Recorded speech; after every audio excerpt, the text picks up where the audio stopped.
হাসবো না কাঁদবো নিজের উপরে, ওটাই ভাবছি। এই দিনে রাইড করতে এলাম, বিশেষ করে নর্থ সিকিম।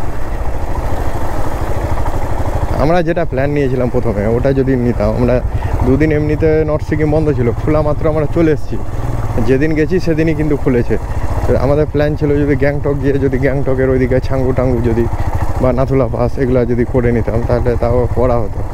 মানে না ইস্পার হলো না উস্পার হলো, রাইডটাই করা হলো। আর এরকম একটা অ্যাডভেঞ্চারের এক্সপিরিয়েন্স করা হলো। অ্যাডভেঞ্চার মানে কি, সেই লেভেলের অ্যাডভেঞ্চার।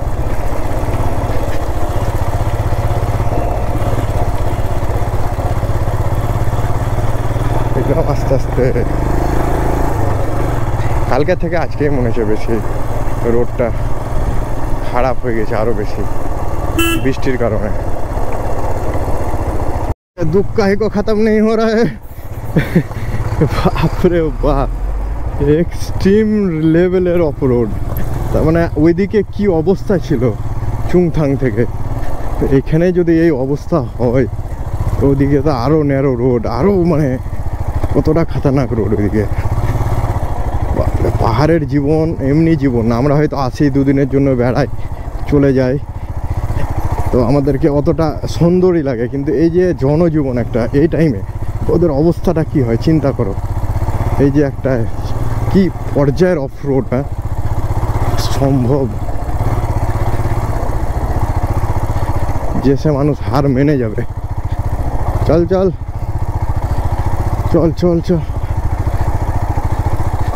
আর এখানে প্রপার অফ রোড ভেহিকাল ছাড়া রাইড করা মুশকিল আছে, যেহেতু ওটা এক্স ব্লেড। ও যে এইভাবে নিয়ে যাচ্ছে এটাই আমি আসতে হচ্ছে, কারণ আমার কাছে তো হিমালয়ান আছে বড় চাকা, ওর তো সামনে চাকাটা তো অতটা বড় না। তো তারপরে এত ভালো বাইক চালাচ্ছে আসিফ, হ্যাটস অফ আসিফ। বাপরে বাপ, এতক্ষণ একটা ট্যুরিস্ট দেখতে পেলাম। যাও, তোমাদের জন্য সামনে নাইট মেয়ার অপেক্ষা করছে। যাই হোক, ওরা বুঝতে পারবে না কারণ ওদের বাইক গাড়িতে আছে এই জন্য, কিন্তু তোমাদের জন্য নাইট মেয়ার অপেক্ষা করছে রাস্তাতে। ওরাও বলবে কি রে বাপরে বাপরে কি রাস্তাতে এলাম। চলো চলো চলো, ভালো লাগছে তবে রাইড করতে, খারাপ লাগছে না। আর বাড়িতে যদি বউ দেখে কি এরকম অফ রোডে গেছি আমরা, তার তো মাথা খারাপ হয়ে যাবে।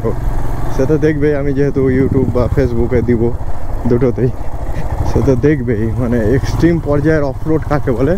তো এই মুহূর্তে সিকিমে আসতে হবে। আর কেউ যদি অফ রোড করতে পছন্দ করো, ওই কাদা কিচার, তাদের জন্য তো একেবারে লাইক এ হেভেন, কথাই হবে না।